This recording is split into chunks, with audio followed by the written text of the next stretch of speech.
My name is Michael Dana. In 2008, I was diagnosed with a rare brain cancer, and after 6 years, I was cancer-free. But the ordeal left me changed, with a different outlook on life and a new sense of priorities. While still recovering, I earned a degree in economics from UNC Chapel Hill. My studies taught me to analyze data and open my mind to see things differently. I also started formal training in the martial arts to better defend myself and use it as a means of extreme physical therapy.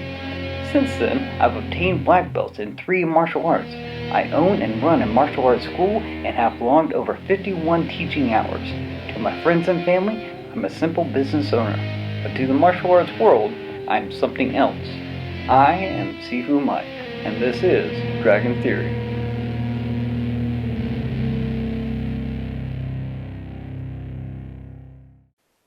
Hey guys, how's it going? Hope you're doing well. I'm Sifu Mike, and I'm here to talk to you today about religion. Alright, this guy. Specifically, the religion that uses the Bible. Alright, there are a lot of different religions out there, and so I'm not going to be covering all of them, so I'm not even really going to deep dive into like every different chapter and stuff in the Bible, because I honestly don't have that much film in my camera, and you don't have that much time to watch me talk. Alright, I mean, I do like to talk, and I hopefully most people like to hear me talk, but we're not gonna be talking about that in length. Just gonna kind of give you the greatest hits to talk about this thing that very few people, I think, really understand. Alright, and that's going to be religion and science. Alright, so I'm going to be talking about both and trying to give you a different perspective on that and show that they basically are kind of the same. Alright, so this relates to the martial art industry. I need to put my prop down. It's not really a prop, it's an actual book. So, the martial arts industry is filled with things that are very similar but different, alright? And that's kind of what these guys are. Science and religion are similar in how they are used, but they are different. And the thing is that in martial arts, because like literally this entire series, if you stuck with me this far, I think this is episode 31, right? So this entire series is trying to educate you on the martial arts industry. Okay, the martial arts industry is this very good microcosm for all of society. So in a way, this is going to help you to understand better the martial art industry, because I'm putting in terms that you understand, right? Everybody knows about religion or science or both, sometimes neither, right? So this video will educate you on those two things and how they are connected, right? Basically, in the history of the martial arts, is you have the spoken history, and then you have what actually happened or how something was used. And to get down to the true history of martial art, you often want to research the history of the techniques, because everything was done for a reason, right? When you find out that reason, then you kind of find out the history of the martial art, right? And often that isn't spoken about, because 9 times out of 10, that's not something you can actually market or sell to people, right? It's not glamorous or anything like that. It's not anything you want to get out there and be like, hey, I did this because I didn't like so-and-so, right? You're not going to say that. You're not going to tell somebody, we did this for our sake and not yours. But often that is the case. Religion is kind of the same way, right? In that the true history is not within the spoken history or even within a book itself, right? The history is going to be based on how it was used. Well, it was done for to begin with, right? How was it used? Because honestly, you have to really appreciate the fact that it, for thousands of years, has been a very effective means of governing people, alright? Very effective. So effective, right? If you want to test this out, you can just ask yourself, what year is it? Okay, the entire world, the calendar that everyone uses for everything, is counting up from an event that was listed in detail in the Bible. Alright? And so that's how effective it has been, in that it has put his kind of fingerprints on everything, right? So going way back, right? So we're going to talk about religion and give you a different perspective, in that it was used as a very good means of government, of governing people. Okay, so I want you to think of it in these kind of terms, because often the business aspect of really anything is just left out, right? Because it's actually not good for business to educate your customers about your business. What is good for a business is not necessarily good for the customer, right? And so they kind of leave this little tidbit out as far as, why they're doing stuff, right? So if you look at the Old Testament, if you look at some of the things that they asked you to do, right, a lot of them are like really good things for a business, right? Even look at the Ten Commandments. A lot of those benefit a business, right? Don't steal from business. Don't kill people if you're not happy with the business, right? Those kind of things. So you can really just take all of those things and apply to a business. It's actually a little bit more beneficial than it is to a person, even though they're both morally good, right? Now the thing is that from an efficiency standpoint, right, I'm an economist, so I can try to simplify things, right? From an efficiency standpoint, you can take all 10 of those and really just combine them and whittle them down to one, right? One commandment, okay? It could be something like, thou shalt always be honest to the level in which you want to be treated honestly, right? One commandment would get everything. But the thing is, from a marketing perspective, the number 1 isn't as big of a whole number as the number 10, all right? So it becomes more of a selling point and be like, hey, we got these 10 things, all right? You can see this everywhere. People who are like 10-day trial, or do this in 10 steps, or whatever like that. 10 is a very good number, so they expanded it and made it 10 because it's good marketing, instead of just having the 1 and then trying to explain all the different facets of that 1. Okay, because honestly, honesty is something that is kind of a almost generic grouping of characteristics, of like mental characteristics that people have. So your honesty can apply to different things in that. There's, fairness, there is being truthful, right? There is integrity, there's a lot of different things within the actual word honesty. And if you think that your general public is kind of ignorant, right, which way back in the day, everybody was ignorant. Okay, we're talking before they even had like written word, right? Everybody was ignorant. So of course, when these 10 things come along and say, hey, don't do this, it kind of makes sense, right? And the thing is, they observed that if you do stuff like eat pigs all the time, people didn't know how to prepare the pigs correctly, so they were getting sick. So very simple things, say, hey, don't eat pigs, right? It's a health thing. But instead of explaining that, or trying to an ignorant person, they were just like, hey, God said this, don't eat pigs, right?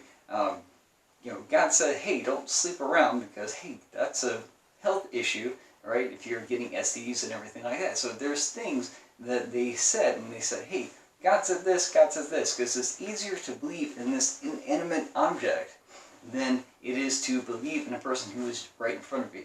How many times have you not listened to somebody because they were like, do this because I said so, all right?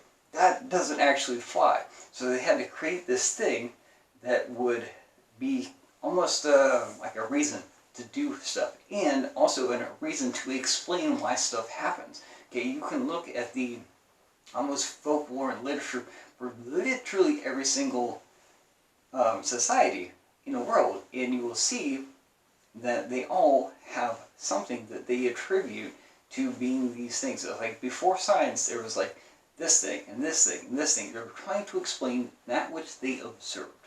All right, that's what it is, right? Trying to explain the phenomenon that they observe, and then they were like, hey, if you do this because, God, he does all these things, right? He says to not do this. And they're like, okay, cool, right? But then you might have people who are skeptical, right?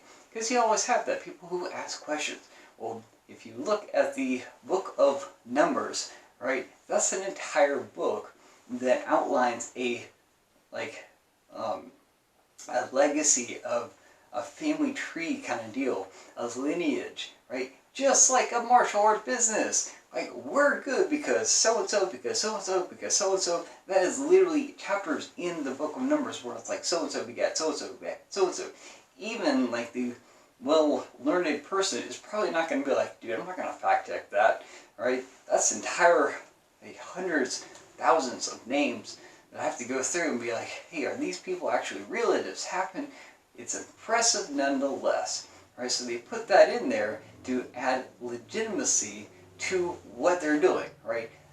Just like marketing, right? Just like every single martial arts school, right? They're going to add a lineage because nobody's going to fact check that. If they're ignorant, they're just going to be like, wow, it's amazing, right? You got all these names that did all these things. I've never heard of them, but that's cool, okay? And so they're more likely to believe in something that they don't even know about because they don't want to fact check this impressive feat, which, I mean, like I said, you've got to appreciate the just intricacies of the whole thing for what they actually did, right? Now, to add to that, they also had other things in the book that are like the book of Proverbs and the book of Psalms, right? You got poetry and you got wisdom. You got all these different stories that help people that is legitimately good that you can also use in various points in your life for whether or not you believe in it or not, right? They have them there, they're good stuff, right? That is exactly like, think of it in terms of bad tasting or food that's not good for you, right? Think of it in that terms. Like, so we have this food that by itself will be really bland, so we're going to spice it up. We're going to add stuff that's tasty, sugar, and whatever like that, and you're going to like it because of that. You're not going to like it because of what it is, right? But because of the things that we added to it. So they added these things that by themselves are legitimately really good to make everything better. I mean, people are very easy to forgive the one bad thing if there's like 10 other really good things, right? If it makes sense, okay? If you're ignorant, definitely is going to be there, right? You're going to have like this one or two bad things, it might be, but there's so much good here. I'm going to focus on that. I'm going to focus on just forgiving these things because like literally the book says forgive and forget, right? And so, like I said, you have to really appreciate the fact that it was used as a very effective means of governing people who otherwise didn't know anything, man. And it's a very good thing to actually have this type of organization because most kids, and I've taught kids for a long time, we're talking over a decade, they're incapable of forming their own routine, right? They need that structure, right? And if you have an ignorant adult, they might be at the same cognitive level as a child. So they're incapable of forming that routine. They don't have that routine. So when someone comes along and says, here's structure, here's routine, here's all the rules you have to follow, and you don't have to figure them out for yourselves. You don't have to trial and error these things. Here it all is for you, right? And so you just have to do these things. And most people being lazy, okay, like literally if you're watching YouTube, there's a good chance that you spend the majority of your time in front of a screen. So after this video is done, be sure to get off your lazy butt, go outside, live life, do stuff, right? So, and when you're done doing stuff, come back and watch all my other videos. I got lots of videos, man. Be sure to like and subscribe and stuff like that because I'm going to have a few more. I'm going to have dozens, man. I've got over 250 some odd videos just on my channel, right? Anyways, back to the topic at hand. Okay, so we're talking about religion, right? So I'm going to fast forward past the Old Testament because like I said, man, there's a lot there. I'm not going to deep dive into every single chapter because I don't have enough film, basically. And I want to actually relate this stuff more to martial arts, and I want to spend a whole lot of time on this. I want to fast forward again to the New Testament, okay? New Testament talking about the Christian church, right? And so what you have there, and this was actually highlighted in one of my econ textbooks when they were talking about the differences in different political structures as far as communism, socialism, conservatism, liberalism, libertarian, all that kind of stuff. So when they were really defining all these different things, they were trying to give examples of them, right? Well, the best example of a true, by definition, communistic society was the first Christian church. All right, look, by definition, everybody's equal, right? Everybody comes in, they give the money to people, they disperse it all, everyone is on a level playing field, nobody wants anything. Like, that is, by definition, the first true communistic society. All the other societies out there who claim to be communists are not quite there. They're like extreme socialism, okay? And they're just communistic on paper, but not true communism where everybody is equal and everybody's sharing everything, right? So you have another very effective means of government, right? And it was spearheaded by a guy named Paul. Now, who is Paul? Well, Paul, this is great. Paul used to be a tax collector for the Roman Empire. Okay, so you have a person who had, at the very least, a limited understanding of the monetary system of that government, right? He knew more about it than everyone else. That was the thing. So you have another ignorant population, and then you have this person comes along and helps spearhead this system of government that just happens to be the exact opposite of the government that he was in for decades. All right, that's just, these are all interesting correlations I find. And so, you know, he helps formulate this whole new communistic system of government that is exact opposite of the government that he was in. All right, now here's another thing. When, and this goes back to business marketing, when you have a product that is similar to another product, the easiest thing you can do is to, when it comes to marketing, build your brand up, build your product up by diminishing the other ones. Like, you see this all the time. Like politics do it all the time, right? Even like fast food chains and everything like that. Is that you have a very similar product. In order to build it up, you bring the other one down. Now that is made exceptionally easy when the products are opposite, right? So if you have a system that is almost completely opposite of the one that everybody knows, you can be like, hey, that thing you don't like, well, this thing does something entirely different, right? And so people are going to think, oh, that's better. Now, the other thing they did, and this was another genius marketing thing, was that Saul changed his name to Paul. Right? We're talking about in that day, that was a big deal. Okay, most people only ever had just their name. Okay, the name was a big thing, but he had a reputation as Saul the tax collector. So when people see him or heard about him, that reputation would overshadow the thing that he was trying to sell, right? Or the thing that he was promoting. So what he did, brand change. He changed his name, right? He just rebranded himself. And then his reputation is no longer there. Or if people recognize, hey, this person used to be this, he can be like, well, this thing is so awesome, it made me change my name, right? So it again adds credibility to the thing that he is advertising, right? Textbook marketing right there. And again, very effective, right? It's been going on for literally thousands of years. All right, started with the New Testament, ended with the Old Testament. And that's kind of like everything in terms of business and government lines up, man. It works, right? Now, relating that to science, because remember I said that science and religion are basically the same, right? You're talking about back in the day, they didn't even have the word science, right? And so they just had this observation and they were attributing that to God, to this force, right? And saying, hey, this happens because of this happens because of that, right? Now we have science that explains that. The common quote in science is that magic is just unexplained science, right? Okay, very simple. If you have science to an ignorant person, this might be considered magic, might be considered God, right? And so people, and I kid you not, I've literally seen and heard this, there are people on one side using the exact same verbiage, just different nouns to come against the other. So you have two sides that are both ignorant of the thing that they're advocating for, trying to use that against each other, right? But they don't understand each other, right?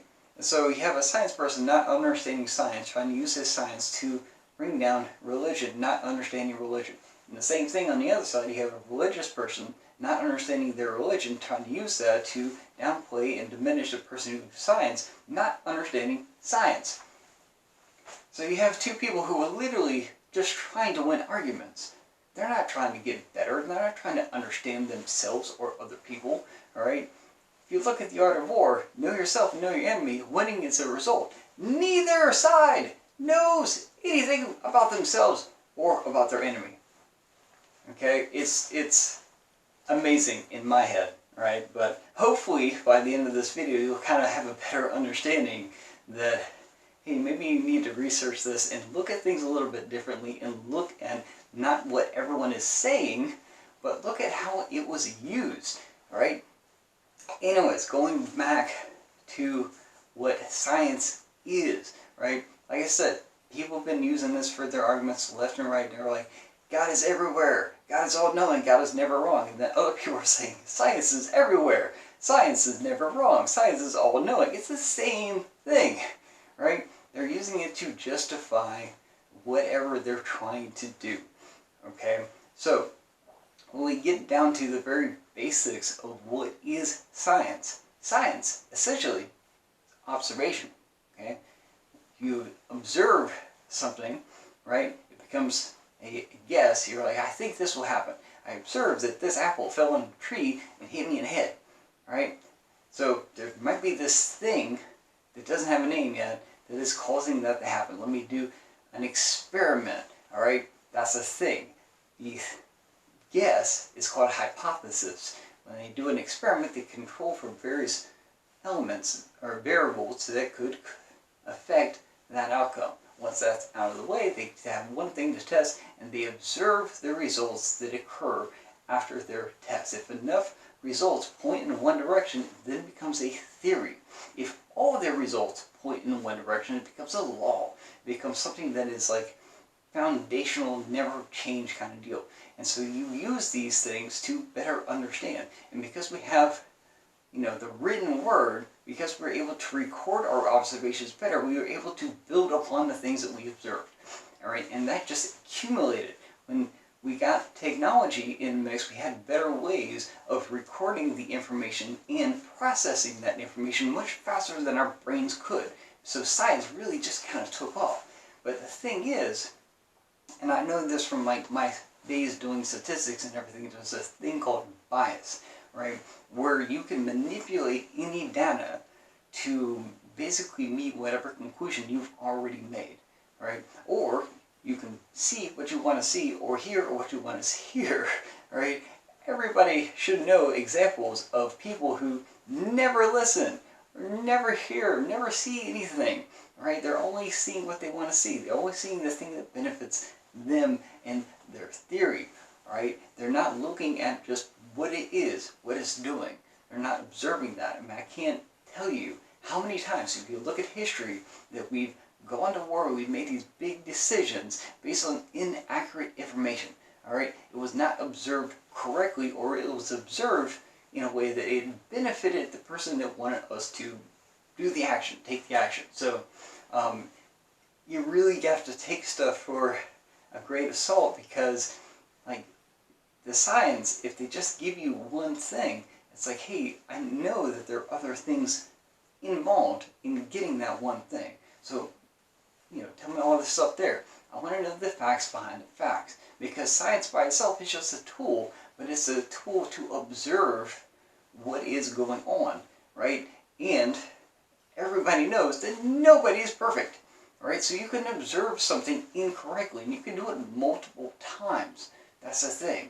And so you have to get facts behind the facts. You have to know more about this. Again, just knowing more about yourself, and then knowing more about the thing that you're trying to, talk about. Be like, hey, if you're going to talk about religion, know what you're talking about. Same thing about science, man. And you guys are just like literally just back and forth trying to win arguments, and you're not trying to understand each other. And forming an opinion based on something you have no understanding of is the very definition of prejudice. So shock, shock, surprise, surprise. That's why nobody's getting anywhere with anything. Okay?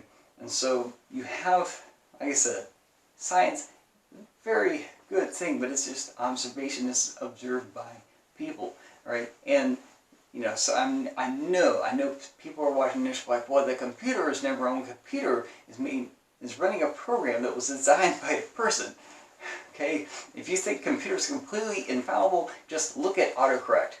All right, I think there's even a website, autocorrect fail, something or other like that. So machines are never going to take over the world, in my opinion. As long as stuff like that exists, right, then we're just not good at what we think we are. And again, this all relates to martial arts, because the difference being is that in most of society, everything has text, and everybody are trying to do better as far as understanding religion, science, and stuff like that.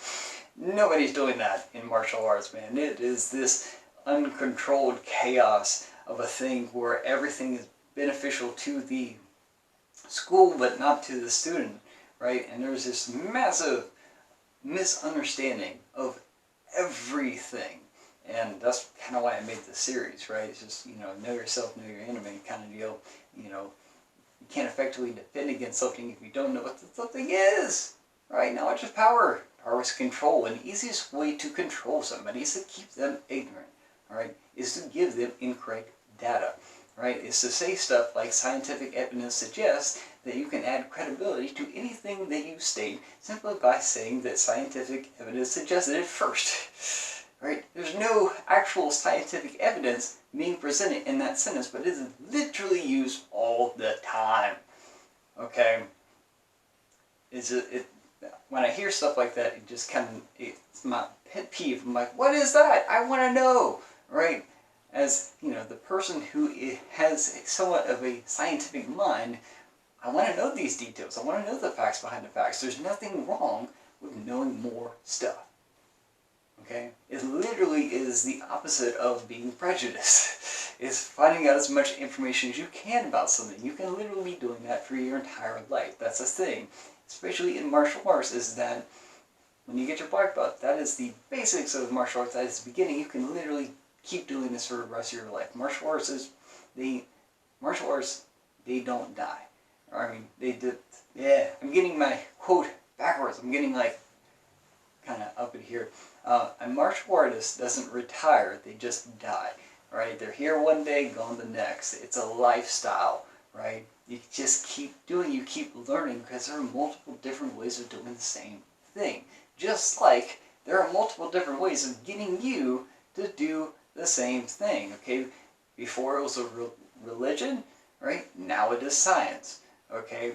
You're still doing the same thing, all right? So kind of wake up to that and try to understand yourself a little bit better and understand the other people, and see that, hey, maybe you have way more in common than you actually think.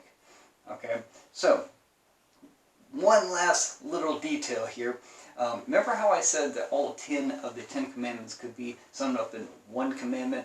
Well, the thing is, I'm not the first person to make that same assessment. Okay, that's actually been around for a long time. In fact, Jesus Christ himself said on several occasions that all the law and the prophets, the entire Old Testament, all the 10 commandments could be summed up in one thing. Okay? Love God and love your neighbor. Alright? Now, I think I'm going back. English language is terrible, right?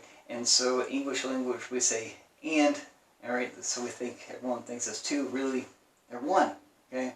The original word was homo, which means loving God equals loving other people. Loving other people equals loving God. You can flip them around. When you look at the New Testament, there is a whole lot as far as how you love another person, what love is, right? And when you factor that to loving God, to this relationship that you don't know about, this doesn't make a whole lot of sense. You know, I'm going to be super patient with God. Well, God's not doing anything, right? But this person is, and so you got to flip them. So if they are one and the same, then loving God equals loving other people equals loving God.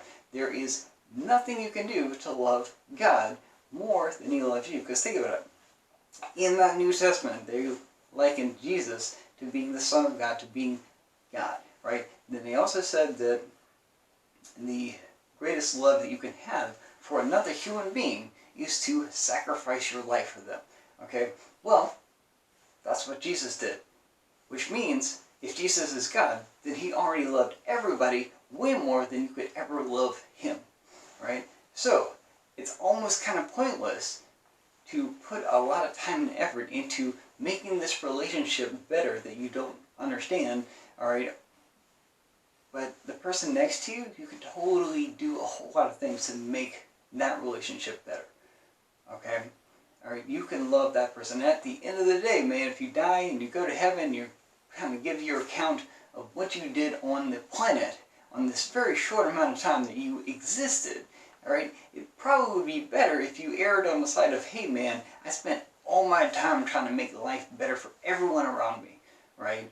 For all of your children, that kind of deal, right? So it makes sense that you would spend more of your time with the person next to you, trying to get to know them, trying to make their existence better. I've said it many times. If everybody tried to make life better for the person next to them, this world would be amazing. Okay, but we don't really do that. Instead, we just try to win arguments about things we don't understand. Okay, using things we don't understand. Doesn't make any sense, man. You know, just try to, love each other, man. That's all I'm saying. Understand things, love each other. It'll be much better. But only if you choose to do so. Okay, this all relies on you. And the thing is that if you go back to my video, I think it's episode 13. Okay, I think it's episode 13. I'm talking about the brain, right? I talked about how people think and how people learn. And if you really watch that, you'll understand that when you reach to a certain age, you're not going to change your mind unless you want to change it. Okay, I've said it before. I even said in self-defense seminars and videos and everything. You have the most control over you and your brain, your thoughts, than anybody else. Okay, and so that whole being the change you want to see in the world, well, you got to do it, right? you can't have it done for you, right? You got to do it. Now, the last thing I'm going to talk about, this is a very long video, but hey man, it's a very important topic because a lot of people are told not to talk about like religion and politics and stuff, especially in a business sense when you're giving a service, because if you do have an opinion one way, you might risk alienating all of this customer base that you want to bring in because you want to make money, because you want to pay the rent and employees and stuff like that. Makes sense. But even from a social standpoint, you're not supposed to talk about religion, politics at like the dinner table or whatever like that, in social situations, at parties, whatever like that. And then you wonder why people are so ignorant of this thing, because nobody's talking about it, right? That's one of the reasons why I'm making this video, is you got to get this out there. We got to start talking about this. You're trying to learn instead of just winning fights whenever fights happen, right? And trying to argue for the sake of arguing. We need to understand each other. We need to verbalize these things and learn, not just try to win an argument. All right, that's the thing. So many people use this as a means of trying to win an argument. They're not actually trying to learn about it. So now the question is, why do people think so strongly about religion or science? Okay, what is the difference? What is the thing that is the main driving force behind their argument and why they're so adamant about the very things that they're trying to hold on to and why they're trying to prove that to someone else. Okay, so this part I'm going to be talking a little bit about the difference between science and religion, what one offers and that the other one does not. Okay, so religion offers two things that science doesn't. That's morals and hope. Okay, hope is going to be the biggest one because all throughout this whole book and all throughout all the religions, they offer an idea that things are going to get better. Right? Even when you die, things are going to get better. You're going to go to heaven. You're going to get a new body. Everything's going to be awesome. Okay, you have something you can work for. You have a goal that you can achieve, right? If you work hard for it, and that's a big thing that we've seen in several other motivating things as far as working on everything. Having goals is very important, and you want to have your goals to work towards. In this case, the idea that something will get better, right? That it will, improve afterwards. Now, science doesn't actually have hope, okay? And hope is a huge thing. I said, massive. In fact, the entire American Cancer Society, everything they built on, is about giving people hope. It's giving the idea that they can be better than where they're at now. It's all over their logos and websites. Hope is a huge thing, okay? But science, based on observation, right? And there's not any observational evidence to indicate that there's anything after you die. Okay, there's only one person they say has died and come back. Sample size of one. That's not enough to create a theory. Okay, there's not enough sample size. So there isn't a whole lot that science says about that. In fact, according to science, all matter is subject to entropy. All matter wants to stop. Okay, everything wants to go away over time. Even in economics, we say in the long run, we're all dead, right? 100% of everybody dies. So science doesn't offer hope. So people are not going to latch onto that as much because there's not anything to latch onto. It's, again, observation, right? And there's nothing to observe because it hasn't happened yet. The future is completely unpredictable. Whereas with most religion, it offers people a better tomorrow, essentially. And so you have the hope aspect. You always have that. Science doesn't. Now, what religion also offers is a set of morals, right? A moral code. Okay, morals are basically human set. They're set by the people in society, all right? And so your morals, if they come from some other location, then it's like, okay, I don't have to figure that out. Somebody else did it for me, right? I've got all these different sets of morals that are things that I can follow, things that I'm supposed to do. But when you go to science being based on observation, you don't observe some of those things in nature, okay? They don't happen naturally, right? There's tons of animals and insects that will eat their own kind, eat their young. They'll straight up kill people, kill things, not people, but other animals. So you take a lot of the morals of thou shalt do this and that and apply that to things in nature, it doesn't actually work, right? So moral code is something that was created by another person, right? That's kind of the big thing that really separates humans from all the other life on the planet, is that we have the ability to choose to operate other than what our base instincts and how we feel says. Okay, so a lot of animals and everything, they feel that they need to do something, they'll do it. Whereas with people, we feel we need to do something, we can choose not to. All right, or we can choose to. It's all based on choice. That's my opinion. A lot of people say opposable thumbs and a bigger brain, but there are some things that have bigger brains than we do, but they don't choose the same things that we choose, right? We can actively make that choice, and over time, we've been making so many choices regarding morals that the observation and the science says, hey, people are going to do this thing, don't do this, don't do that. But really, when you go back far enough, that wasn't there to begin with. Okay, so religion offers these hopes, offers morals when people don't have to figure them out, right? So a lot of people are going to gravitate towards that. They're going to forget everything else, right? We got a thing that talks about forgiveness. They're going to forgive everything else and focus on what they think is going to be good, and they don't want to give that up because everything else looks really bad by comparison. All right, so it's a thing you have to kind of understand that, hey, do I want to look at things in a very positive aspect, or do I want to look through stained glass window and be like, hey, it's just like, this thing is, nothing is good, nothing is going to get better, there's no observational indication that it is, because it's a future thing, right?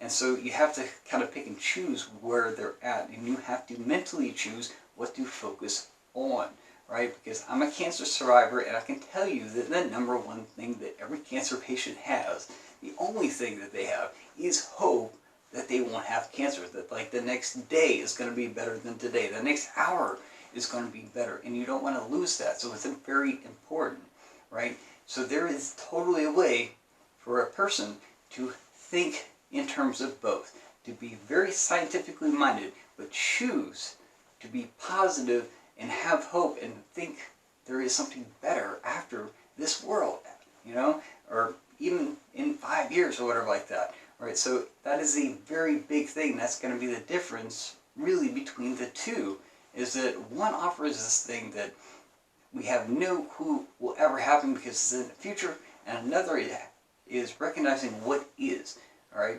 And so you have people who very much are like, we're going to go based on what is, and then you have other people who are going to go on what they want it to be, right? And so it's really understanding that and making the choice that you can be of both mindsets. You can be a person who is very hopeful and will use religion or anything to believe that everything is going to get better, and you can also be someone who believes in facts and statistics and stuff, okay? And you can still have the same arguments and not like argue with people for the sake of winning an argument, alright? So, anyways guys, if you like this video, be sure to like and subscribe. Hit the bell somewhere. It is somewhere. I don't know where. I never do. I just point in parts of the screen, right? Buttons are all there. Be sure to subscribe. I'm very close to getting like a milestone as far as my subscribers are concerned. So like, yeah, man. And I've got more of these videos to come. So you definitely want to be hitting that notification thing to see more of these videos. Okay, my YouTube channel, YouTube/tkfmma. That's also the same tkfmma for Twitter and Facebook and Instagram. Right, tkfmma, and I've got another website with a whole bunch of videos, because like YouTube, I've got like 250 videos on it, with this other website called thedragonmethod.com. That's thedragonmethod.com. I've got a whole bunch of other video tutorials, videos of all things martial arts, like over 24 hours of content on that site just for you. And I'm currently running a special right now where you can get a membership, a trial membership, for free. Right, for nothing. So definitely check that out. That's thedragonmethod.com. Okay, and I've also got Facebook and Twitter and everything like that. So all over the social medias, and I'm doing this all the time. So hope you learned something. Okay, talking about religion and science and how they're kind of the same, and you know why people make arguments and stuff like that. Just trying to help you guys understand and learn, because how something is used often indicates how or what it was made for to begin with, right? You know, even if you go back to one of my previous episodes, the episode where I talk about the gi and Jiro Kano as far as judo, and I liken him to being a complete genius because he really is, but at the same time, if you look at it from another perspective, he totally played everybody for like 100 years.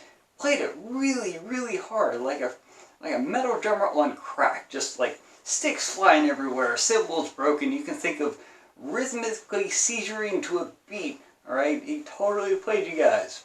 Everybody. Me too. So, it's alright. He's gone. So we live and learn kind of deal. Anyways, I'm rambling. I will catch you guys next time. Be good to each other. Love each other. That's the whole purpose, right? Get some knowledge. Love each other. Be good to each other. And I will catch you next time.